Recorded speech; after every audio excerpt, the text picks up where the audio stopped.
بسم الله الرحمن الرحيم.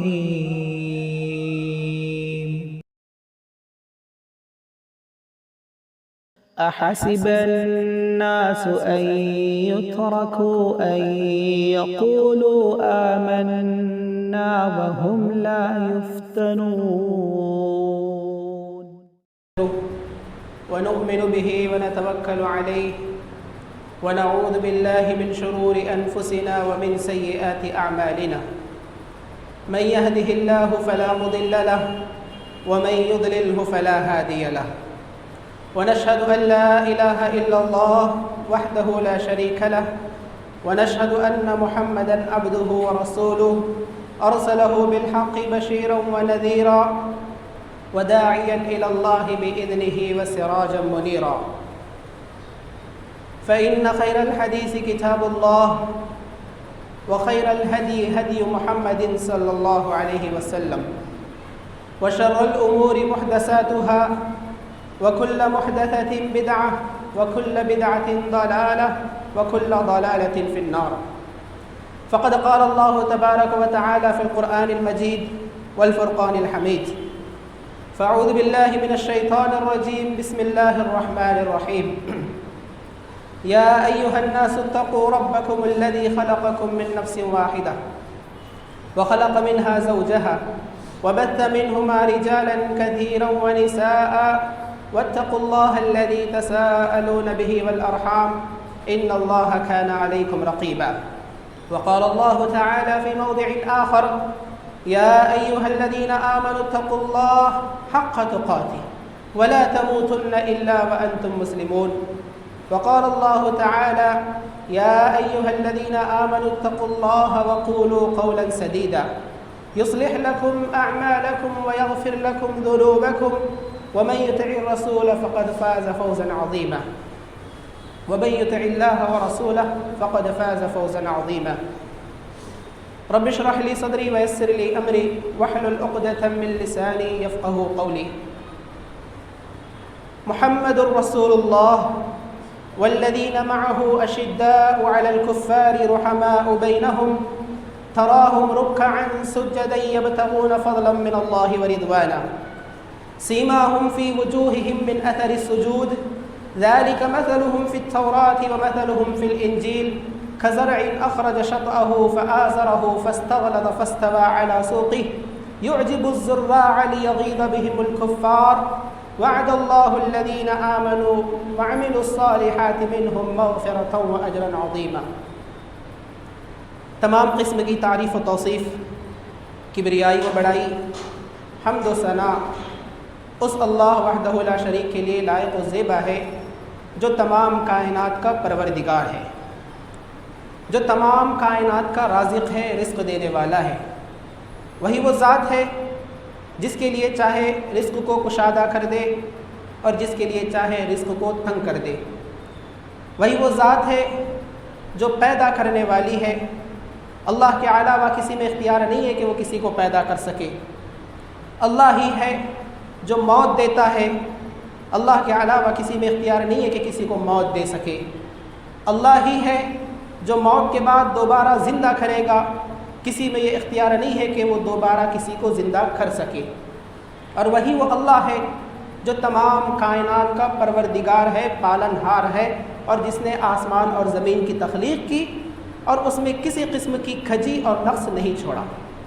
بعد از درود و سلام ہو تمام انبیاء کرام پر، بالخصوص آخری نبی جناب محمد رسول اللہ صلی اللہ علیہ وسلم پر، جن سے محبت کرنا عین ایمان ہے، اور جنہوں نے ہم تک دین اسلام کو بڑی محنتوں و مشقتوں سے پہنچایا، اور جن پر ایک مرتبہ درود بھیجنے سے اللہ کی 10 رحمتیں نازل ہوتی ہیں۔ اللہم صلی وسلم علی نبینا محمد صلی اللہ علیہ وسلم۔ آج کے اس خطبہ جمعہ میں محرم کے متعلق چند باتیں رکھوں گا، اور اسی طرح محرم الحرام میں ظلم کے متعلق 2 وضاحتیں پیش کرنے کی کوشش کروں گا۔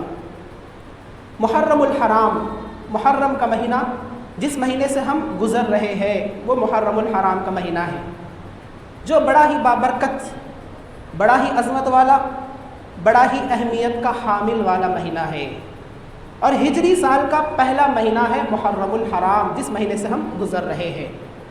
اللہ تبارک و تعالیٰ نے فرمایا، سورہ توبہ کی آیت ہے کہ ان عدۃ الشہور عند اللہ 12 شہرا فی کتاب اللہ۔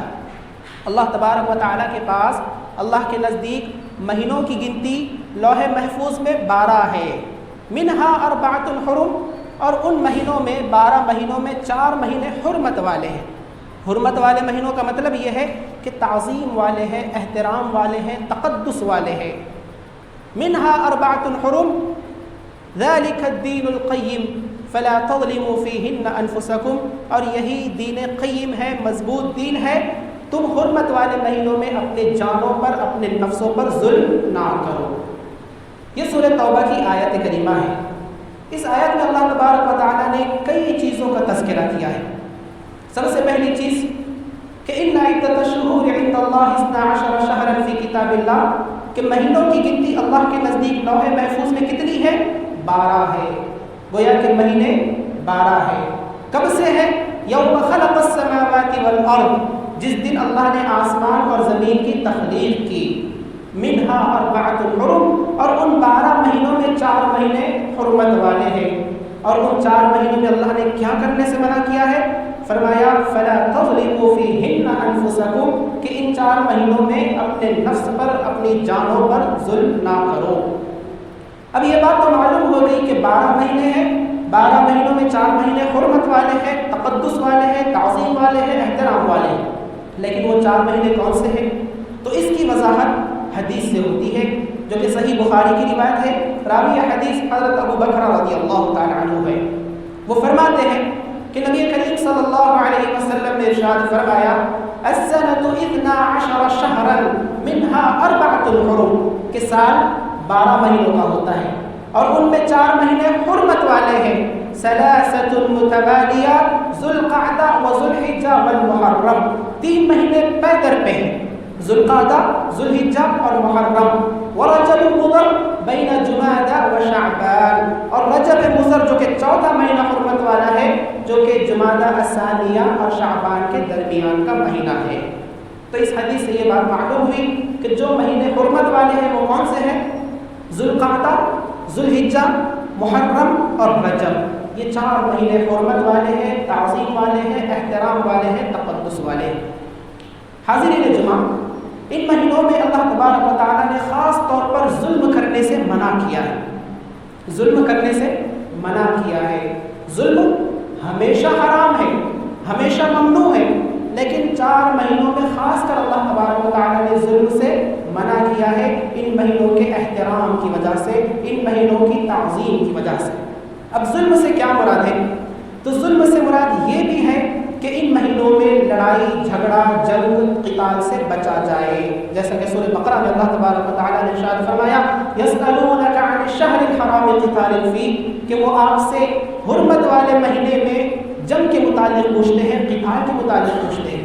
قل قتال فیہ کبیر، اے نبی صلی اللہ علیہ وسلم آپ کہہ دیجئے کہ ان حرمت والے مہینوں میں جنگ کو جدال کرنا کبیرہ گناہ ہے، بڑا گناہ ہے۔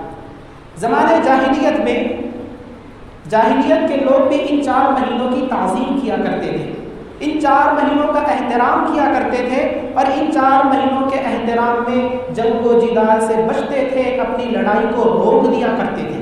جب اسلام آیا تو اسلام نے ان 4 مہینوں کی حرمت کو، تقدس کو برقرار رکھا، اور ان مہینوں میں جنگ و جدال یا لڑائی کرنے کو کبیرہ گناہ قرار دیا۔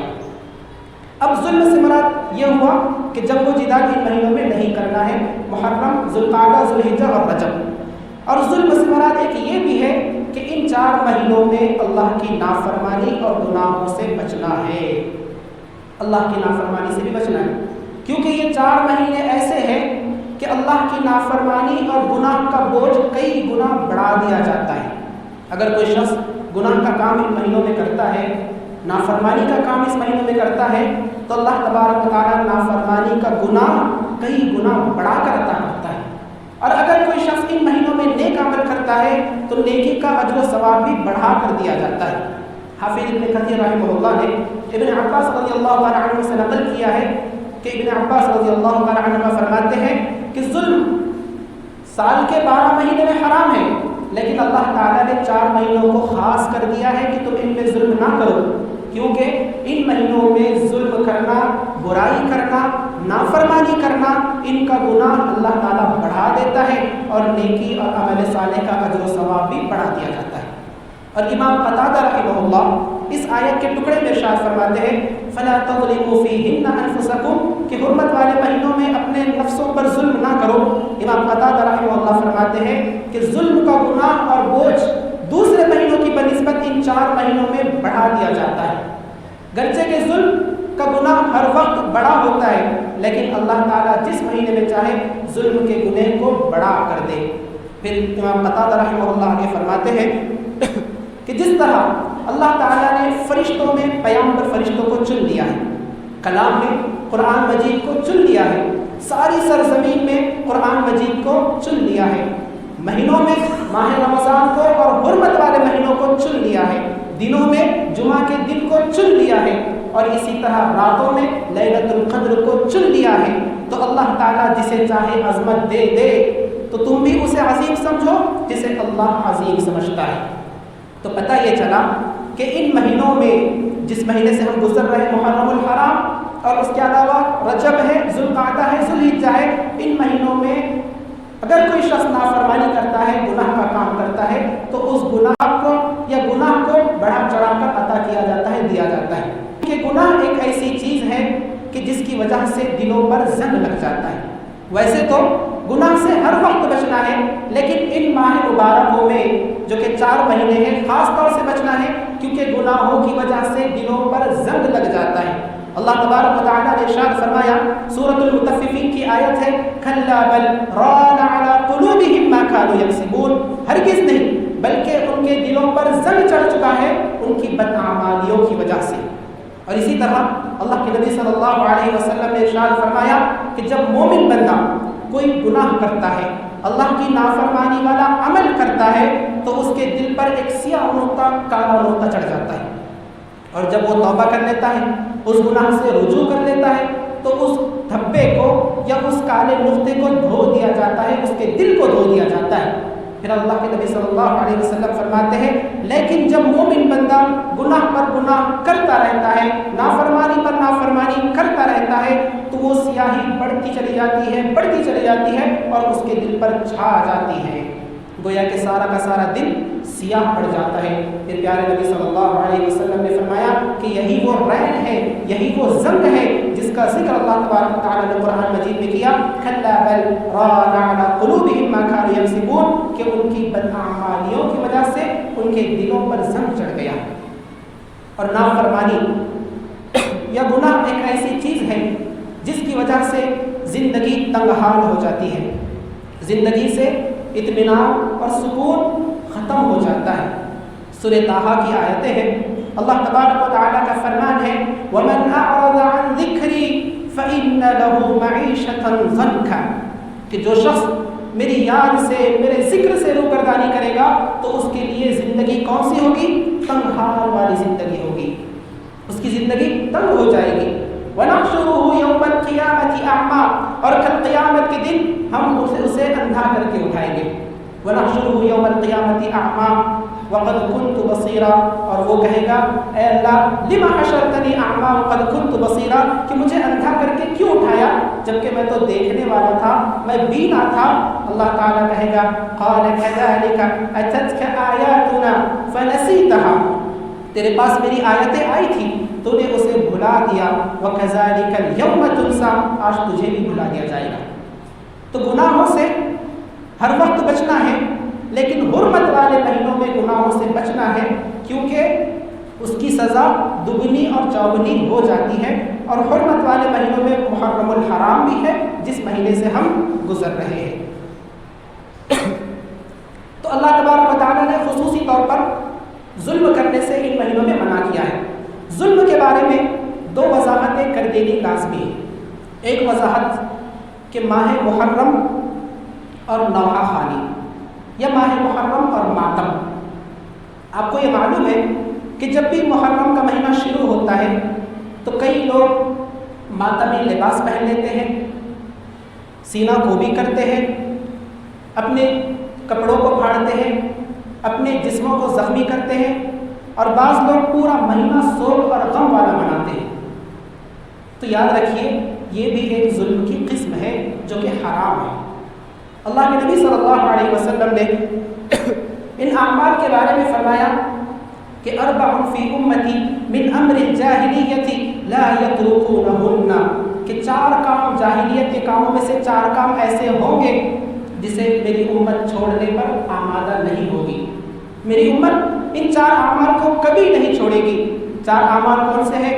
الفخر فی الاحساب، حسب پر، قومیت پر فخر کرنا، والطعن فی الانساب، نسب میں طعنہ زنی کرنا، والاستسقاء بالنجوم، اور ستاروں کے ذریعے بارش کو طلب کرنا، یا ستاروں کے ذریعے کوئی آگے کے احوال کو معلوم کرنا، غیبیات کو معلوم کرنا، والنیاحہ، اور نوحہ کرنا، ماتم کرنا۔ پھر اللہ کے نبی صلی اللہ علیہ وسلم نے فرمایا کہ ماتم کرنے والی عورت اگر موت سے پہلے وہ توبہ نہیں کرتی ہے تو کل قیامت کے دن وہ اس حال میں اٹھائی جائے گی کہ اس کے جسم پر تارکل کی قمیض ہوگی اور خارش کی بیماری کے لباس نے اس کے جسم کو ڈھانپ رکھا ہوگا۔ تو یہ ماتم اور نوحہ کرنے کی سزا ہے کہ اللہ کے نبی صلی اللہ علیہ وسلم کا ایسے لوگوں سے کوئی تعلق نہیں۔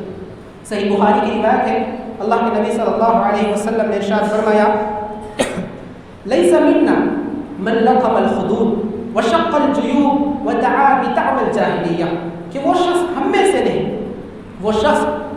نہیں، لیس منا من لقم الخدود، جس نے اپنے گالوں پر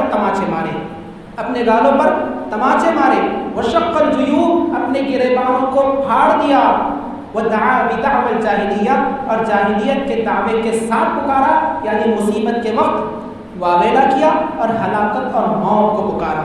تو ایسے لوگوں سے اللہ کے نبی صلی اللہ علیہ وسلم نے فرمایا کہ میرا کوئی تعلق نہیں۔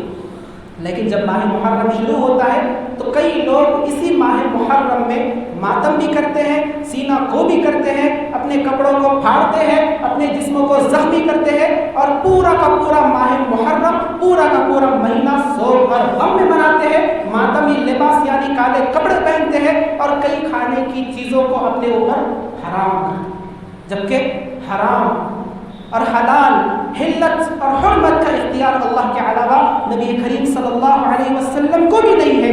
تو ہم کون ہوتے ہیں کہ کسی چیز کو ہم اپنے لیے حلال کر دیں اور کسی چیز کو ہم اپنے اوپر حرام کر دیں؟ یاد رکھیے یہی وہ ماتم ہے یا یہی وہ نوحہ ہے کہ جن لوگ کہ اگر کوئی شخص کر لیتا ہے تو اللہ کے نبی صلی اللہ علیہ وسلم نے فرمایا کہ میں ان سے براءت کا اعلان کرتا ہوں کہ میرا ان لوگوں سے کوئی تعلق نہیں۔ حدیث کیا ہے؟ ابو موسیٰ اشعری رضی اللہ تعالیٰ عنہ پر ایک مرتبہ شدید تکلیف لاحق ہو گئی، بہت زیادہ تکلیف میں وہ مبتلا ہو گئے، اتنی تکلیف کہ تکلیف کی وجہ سے ابو موسیٰ اشعری رضی اللہ تعالیٰ عنہ پر غشی طاری ہو گئی، آپ بے ہوش ہو گئے۔ ابو موسیٰ اشعری رضی اللہ تعالیٰ عنہ کی یہ حالت دیکھ کر آپ کی بیوی بہت زیادہ زور زور سے رونے لگی۔ ابو موسیٰ اشعری رضی اللہ تعالیٰ عنہ اس کو کچھ جواب نہ دے سکے۔ جب افاقہ ہوا، ہوش میں آئے تو بیوی سے کہا کہ اللہ کی قسم میں ان تمام لوگوں سے براءت کا اعلان کرتا ہوں جن سے اللہ کے نبی صلی اللہ علیہ وسلم نے براءت کا اعلان کیا ہے، اور نبی کریم صلی اللہ علیہ وسلم نے زور زور سے رونے والی، مصیبت کے وقت اپنے سر کو منڈوانے والی، اپنے کپڑے پھاڑنے والی ایسی تمام عورتوں سے براءت کا اعلان کیا ہے کہ ایسی عورتوں سے میرا کوئی تعلق نہیں ہے۔ تو یہی وہ ماتم ہے، یہی وہ نوحہ ہے، یہی وہ زور زور سے چیخ و پکار کر کے رونا ہے، جاہلیت کے دعوے کے ساتھ پکارنا ہے، واویلا کرنا ہے، مصیبت اور ہلاکت اور موت کو پکارنا ہے۔ یہ تمام چیزیں ایسی ہیں یا یہ کرنے والے لوگ ایسے ہیں جن سے نبی کریم صلی اللہ علیہ وسلم کا کوئی تعلق نہیں۔ اب سوال یہ ہے کہ بعض لوگ محرم میں یہ ماتم اور نوحہ کیوں کرتے ہیں؟ اس کی وجہ کیا ہے کہ پورے مہینے کو ہی وہ ماتم اور سوگ کا مہینہ مناتے ہیں؟ تو اس کی وجہ یہ ہے کہ حضرت حسین رضی اللہ تعالیٰ عنہ کی شہادت،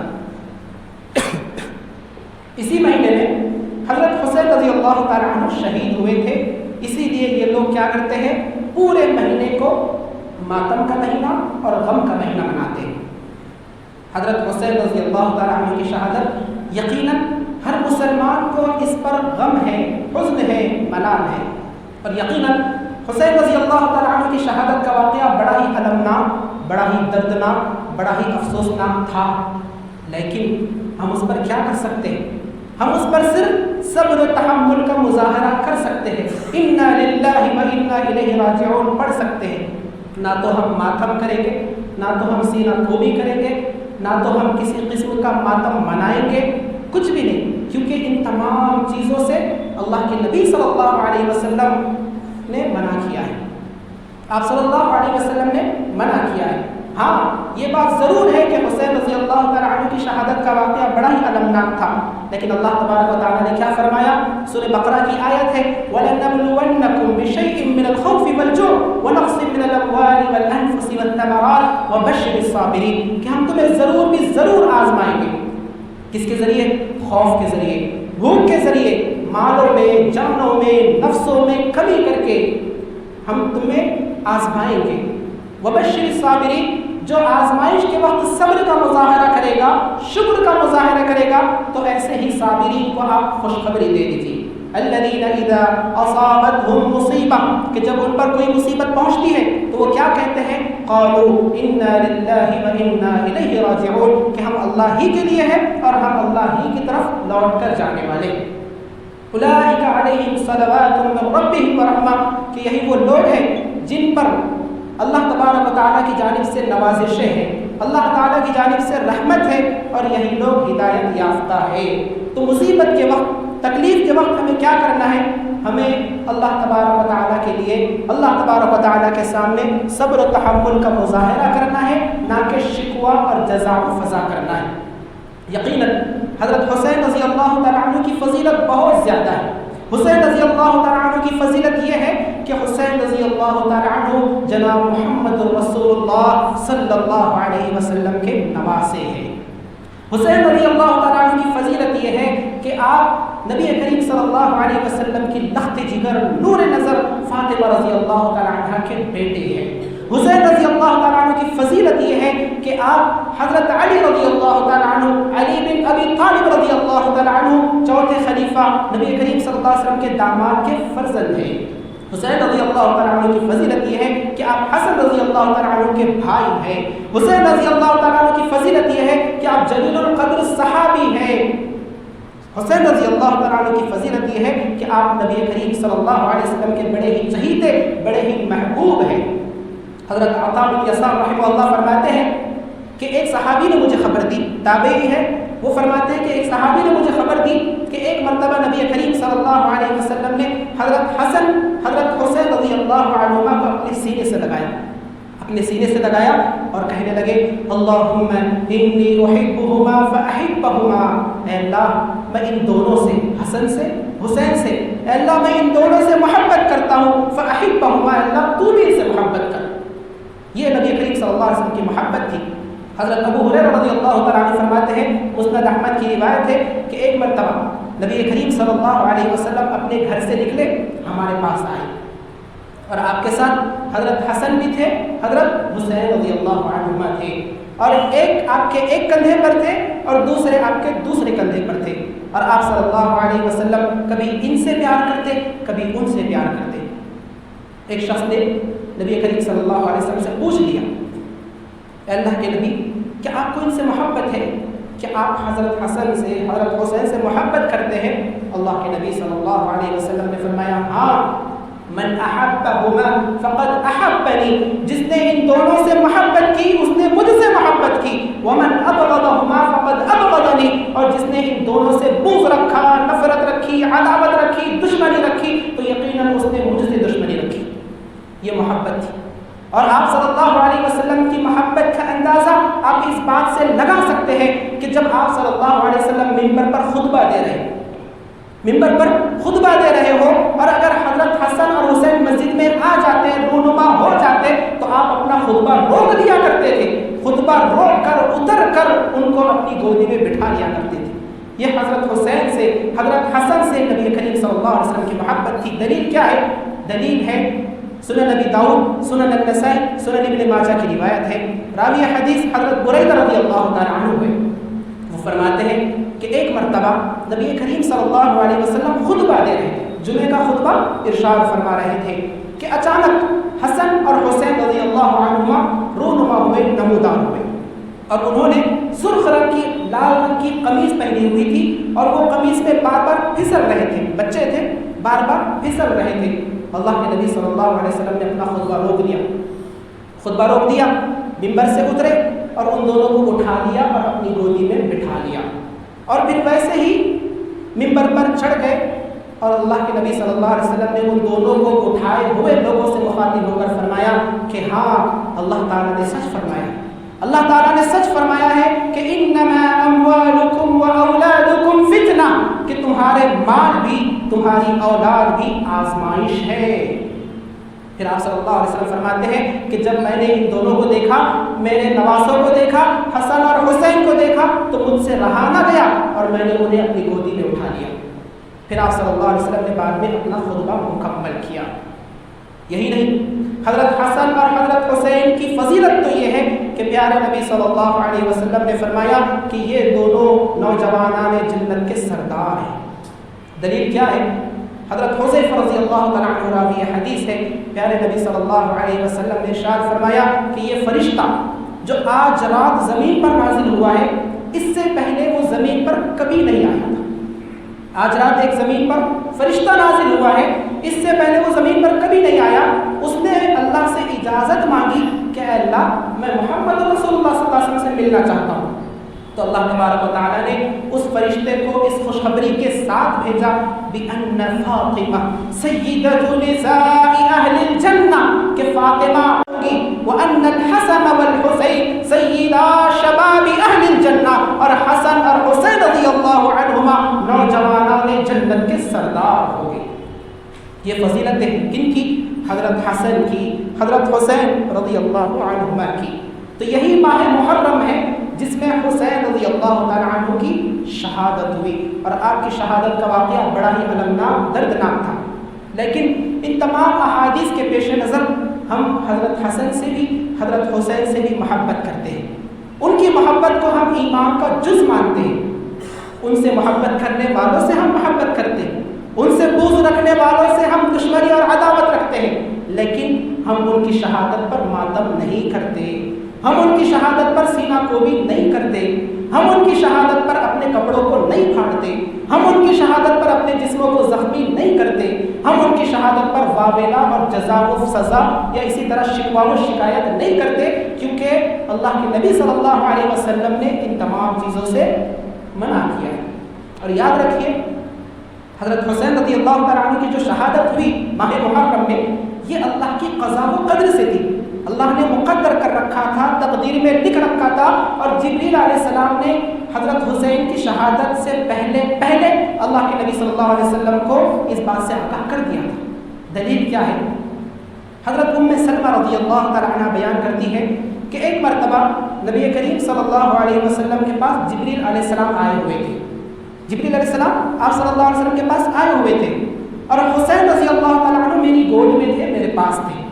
اچانک حسین رضی اللہ تعالیٰ عنہ زور زور سے رونے لگے، تو میں نے جب انہیں چھوڑا تو وہ سیدھے نبی کریم صلی اللہ علیہ وسلم کے پاس گئے اور آپ کے پاس جا کر بیٹھ گئے۔ جبریل علیہ السلام نے پوچھا، اے اللہ کے نبی، کیا آپ ان سے محبت کرتے ہیں؟ کیا آپ کو ان سے پیار ہے؟ یعنی حضرت حسین سے آپ کو پیار ہے، آپ ان سے محبت کرتے ہیں؟ پیارے نبی صلی اللہ علیہ وسلم نے فرمایا، ہاں، میں ان سے محبت کرتا ہوں۔ جبریل علیہ السلام نے کہا کہ اللہ کے رسول، آپ کی امت ان قریب انہیں قتل کر دے گی، اور اگر آپ چاہیں تو میں وہ مٹی دکھا دوں جہاں پر انہیں قتل کیا جائے گا۔ اور انہوں نے نبی کریم صلی اللہ علیہ وسلم کو وہ مٹی دکھلائی، اور یہ وہی مٹی ہے جسے آج کربلا کہا جاتا ہے۔ تو یہ حضرت حسین رضی اللہ تعالیٰ عنہ کی جو شہادت تھی وہ قضا و قدر سے تھی، اللہ نے مقدر کر رکھا تھا، اللہ نے نبی کریم صلی اللہ علیہ وسلم کو آگاہ کرا دیا تھا۔ جس طرح حضرت علی یعنی حضرت حسین کے والد علی بن ابی طالب رضی اللہ تعالیٰ عنہ کی شہادت ہوئی، بڑی ہی دردناک طریقے سے ہوئی، ان کا بھی واقعہ بڑا ہی دردناک، افسوسناک، المناک تھا۔ اور اسی طرح حضرت عثمان غنی رضی اللہ تعالیٰ عنہ، ان کی بھی شہادت ہوئی، ان کا بھی واقعہ بڑا ہی دردناک تھا، بڑا ہی المناک تھا۔ جس طرح عمر فاروق رضی اللہ تعالیٰ عنہ کی شہادت ہوئی، ان کا بھی واقعہ بڑا ہی دردناک تھا۔ لیکن یہ تمام لوگ، چاہے علی بن ابی طالب رضی اللہ تعالیٰ عنہ ہو، عثمان غنی ہو، عمر فاروق ہو رضوان اللہ تعالیٰ علیہم اجمعین، یہ تمام لوگ حضرت حسین سے افضل ہیں۔ اس میں کوئی شک نہیں کہ حضرت حسین سے افضل یہ تین لوگ ہیں۔ کون؟ حضرت عمر رضی اللہ تعالیٰ عنہ، حضرت علی رضی اللہ تعالیٰ عنہ، حضرت عثمان رضی اللہ تعالیٰ عنہ، اور ان کی بھی شہادت ہوئی اور ان کی بھی شہادت کا واقعہ بڑا ہی دردناک تھا۔ لیکن ہم کیا حضرت عمر کی شہادت پر سوگ مناتے ہیں؟ کیا حضرت عمر رضی اللہ تعالیٰ عنہ کی شہادت پر ماتم کرتے ہیں؟ کیا حضرت عثمان رضی اللہ تعالیٰ عنہ کی شہادت پر ہم سینہ کو بھی کرتے ہیں؟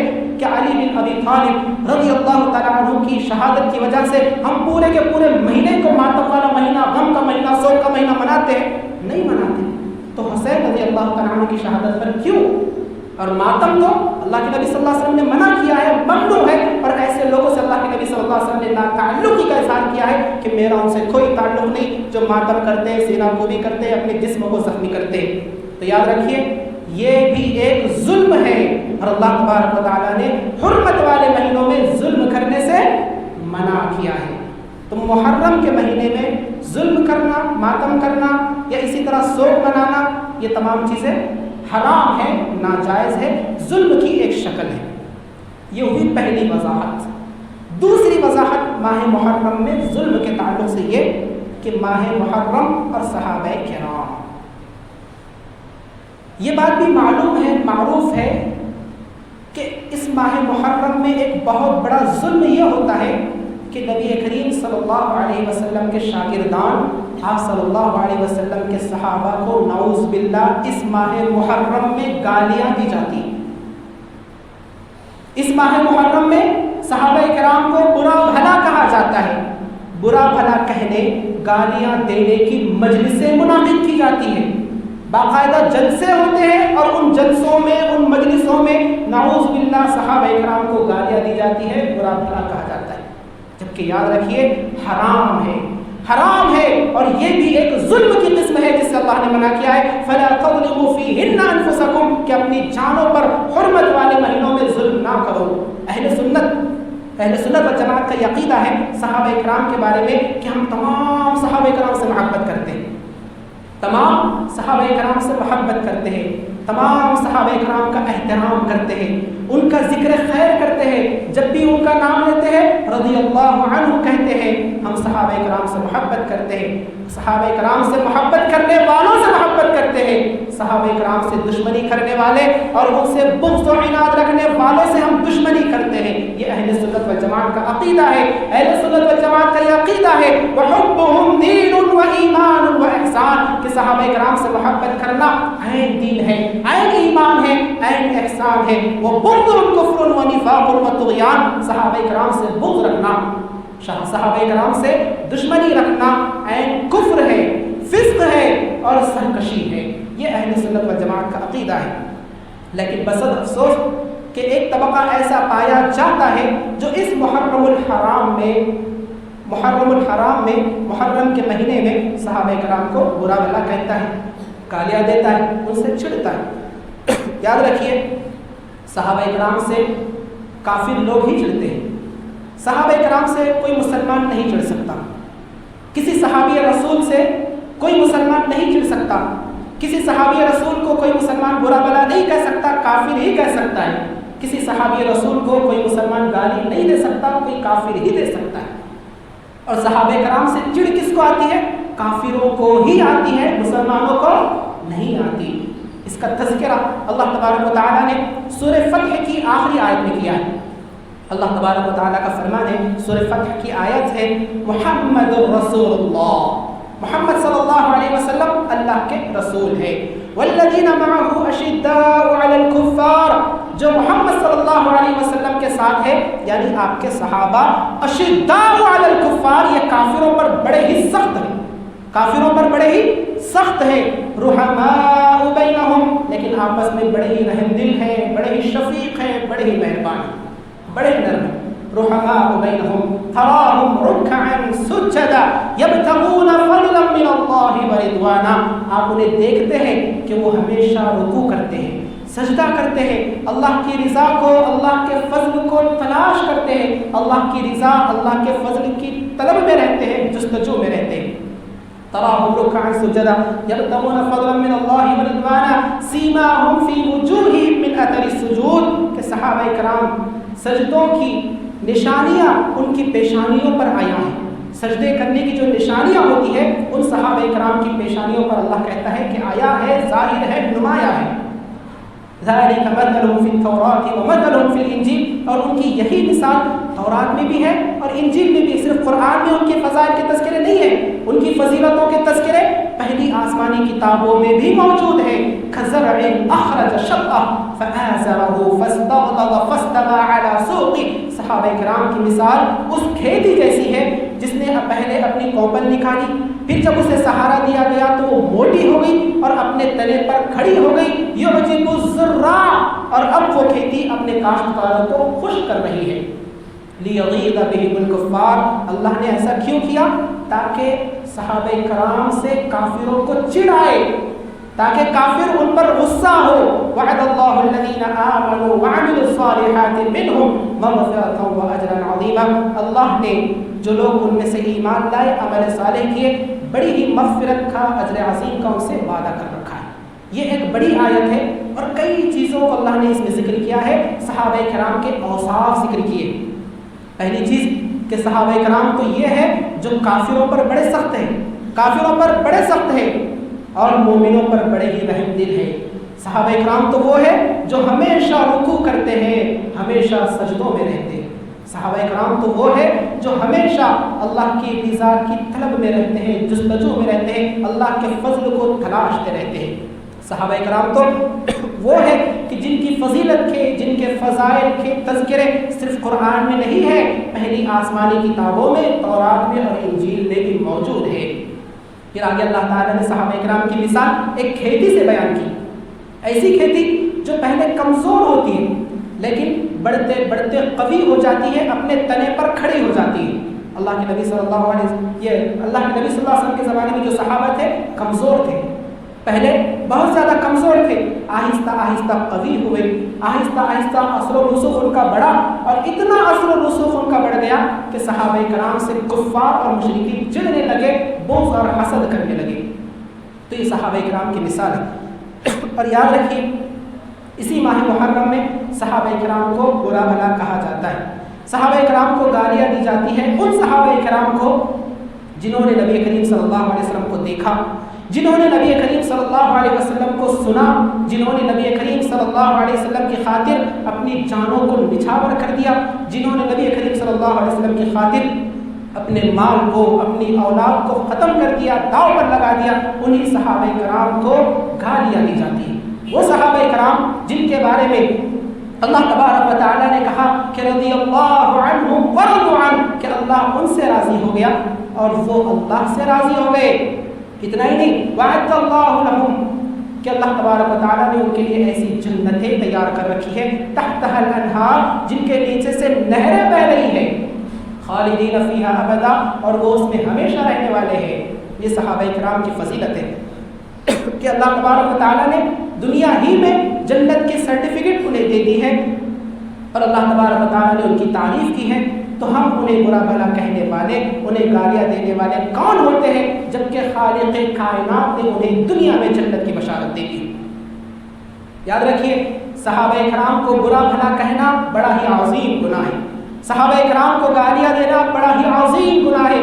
اللہ کے نبی صلی اللہ علیہ وسلم نے ارشاد فرمایا، ابو سعید خدری رضی اللہ تعالیٰ عنہ راوی حدیث ہے، صحیح بخاری اور صحیح مسلم کی روایت ہے. اللہ کے نبی صلی اللہ علیہ وسلم نے ارشاد فرمایا، لا تسبوا اصحابی لا تسبوا اصحابی فوالذی نفسی بیدہ لو ان احدکم انفق مثل احد ذهبا ما ادرک مد احدهم ولا نصیفا. میرے صحابہ کو گالیاں نہ دو. نبی صلی اللہ علیہ وسلم نے فرمایا میرے صحابہ کو برا بھلا نہ کہو، میرے صحابہ کو گالیاں نہ دو. فوالذی نفسی بیدہ، قسم ہے اس ذات کی جس کے ہاتھ میں میری جان ہے، اگر تم میں سے کوئی شخص احد پہاڑ کے برابر اللہ کی راہ میں سونا خرچ کر دے، میرے صحابہ کے ایک مد یا آدھے مد کی بھی برابری نہیں کر سکتے. سبحان اللہ. یہ صحابہ کرام کی فضیلت ہے کہ اگر صحابہ کرام اللہ کی راہ میں ایک مٹھی کچھ خرچ کر دے یا آدھی مٹھی کچھ خرچ کر دے، اور اگر ہم اللہ کی راہ میں احد پہاڑ جو کہ بہت بڑا پہاڑ ہے، احد پہاڑ کے برابر سونا خرچ کر دے تو اس صحابی کے ایک مد کے برابری بھی نہیں کر سکتا، نہ ہی آدھی مد کی برابری کر سکتا ہے۔ سبحان اللہ، یہ صحابہ کرام کی فضیلت ہے جنہوں نے دین کی خاطر طرح طرح کی تکلیفیں سہی، طرح طرح کی مشقتیں اٹھائی، ہم تک بڑی مشقتوں سے دین کو پہنچایا، لیکن انہی صحابہ کرام کو برا بھلا کہا جاتا ہے، اور انہی صحابہ کرام کو گالیاں دینے کے لیے نعوذ باللہ مجلسیں منعقد کی جاتی ہے، جلسے منعقد کیے جاتے ہیں، اور صحابہ کرام کو برا بھلا کہا جاتا ہے۔ اللہ تبارک و تعالیٰ کی لعنت ہے ایسے لوگوں پر، نبی کی لعنت ہے ایسے لوگوں پر، اور تمام لوگوں کی لعنت ہے ایسے لوگوں پر۔ کیوں؟ اللہ کے نبی صلی اللہ علیہ وسلم نے ارشاد فرمایا، من سب اصحابی فعلیہ لعنت اللہ والملائکہ والناس اجمعین، جس نے میرے صحابہ کو گالی دی، جس نے میرے صحابہ کو برا بھلا کہا، اس پر اللہ کی لعنت ہے، اس پر فرشتوں کی لعنت ہے، اور اس پر تمام دنیا کے لوگوں کی لعنت ہے۔ تو ہمیں چاہیے کہ ہم صحابہ کرام کے احترام کو، تقدس کو سمجھیں اور یہ دوسروں تک پہنچائیں، صحابہ کرام کا احترام کریں اور دوسروں تک اس بات کو پہنچائیں، کیونکہ صحابہ کرام وہ جماعت ہے جسے دنیا میں جنت کی بشارت دی گئی تھی۔ حضرت ابو عبد الرحمن الانظری رضی اللہ تعالیٰ عنہ راوی حدیث ہے، وہ کہتے ہیں کہ ایک مرتبہ ہم نبی کریم صلی اللہ علیہ وسلم کے پاس بیٹھے ہوئے تھے کہ دو سوار رونما ہوئے اور ایک شخص اترا اور نبی کریم صلی اللہ علیہ وسلم کے پاس اپنا ہاتھ بڑھایا بیعت کے لیے، اور بیعت کے لیے ہاتھ بڑھا کر نبی کریم صلی اللہ علیہ وسلم سے سوال کرنے لگا کہ اللہ کے نبی، آپ کا اس شخص کے بارے میں کیا خیال ہے جس نے آپ کو دیکھا، آپ پر ایمان لایا، آپ کی پیروی اور تصدیق کی؟ آپ صلی اللہ علیہ وسلم نے فرمایا اس کے لیے طوبہ ہے، طوبہ جنت کے ایک درخت کا نام ہے۔ اللہ کے نبی صلی اللہ علیہ وسلم نے فرمایا جس نے مجھے دیکھا، مجھ پر ایمان لایا، میری پیروی کی، میری تصدیق کی، میری اتباع کی، اس کے لیے طوبہ ہے، یعنی جنت ہے۔ وہ شخص ہٹا، بیعت لی، دوسرا شخص آیا اور اس نے بھی بیعت لیتے وقت یہی اللہ کے نبی صلی اللہ علیہ وسلم سے سوال کیا کہ اللہ کے نبی، آپ کا کیا ارادہ ہے، آپ کا کیا کہنا ہے اس آدمی کے بارے میں جس نے آپ کو دیکھا، آپ پر ایمان لایا، آپ کی پیروی کی اور آپ کی تصدیق کی؟ تو اللہ کے نبی صلی اللہ علیہ وسلم نے دو بار ارشاد فرمایا اس کے لیے طوبہ ہے، اس کے لیے طوبہ ہے، یعنی اس کے لیے جنت ہے، اس کے لیے جنت ہے۔ تو یہ صحابہ کرام ہیں جن کے لیے اللہ کے نبی صلی اللہ علیہ وسلم نے دنیا ہی میں خوشخبری دے رکھی تھی کہ صحابہ کرام کے لیے جنت ہے اور وہ جنتی ہے۔ آخر میں اللہ سے دعا ہے کہ اللہ تبارک و تعالی ہمیں ماہ محرم میں یا حرمات والے مہینوں میں تمام بدعات سے، تمام شرکیات سے محفوظ رکھے۔ اے اللہ ہم تمام کو توحید پر عمل کرنے کی توفیق عطا فرما۔ اے اللہ ہم تمام کو کتاب و سنت کو لازم پکڑنے کی توفیق عطا فرما۔ اے اللہ ہم تمام کو بے حیائی اور برائی سے محفوظ فرما۔ اے اللہ ہم تمام کو نیک اعمال کرنے کی توفیق عطا فرما، اور بالخصوص ماہ محرم میں کہ جس کی وجہ سے نیکیوں میں اضافہ ہو جاتا ہے، نیکی کے کاموں میں اجر و ثواب بڑھا دیا جاتا ہے، اس ماہ محرم میں زیادہ سے زیادہ نیکیاں کرنے کی توفیق عطا فرما۔ اے اللہ ہم تمام کو بے حیائی اور برائی سے محفوظ فرما۔ اے اللہ ہم تمام کو جنت الفردوس میں اعلیٰ مقام نصیب فرما۔ اے اللہ ہم تمام کو قبر کی وحشت، قبر کی دہشت، قبر کے فتنے سے محفوظ فرما۔ اے اللہ ہمارے لیے منکر نکیر کے سوالات آسان فرما۔ اے اللہ ہم تمام کو جہنم کے عذاب سے محفوظ فرما۔ اے اللہ جو مسلمان بیمار ہیں انہیں شفاء کاملہ عاجلہ نصیب فرما۔ اے اللہ جو مسلمان پریشان حال ہیں ان کی پریشانیوں کو دور فرما۔ اے اللہ جو مسلمان جیلوں میں بند ہیں ان کی رہائی کے اسباب مہیا فرما۔ آمین وآخر دعوانا ان الحمد للہ رب العالمین۔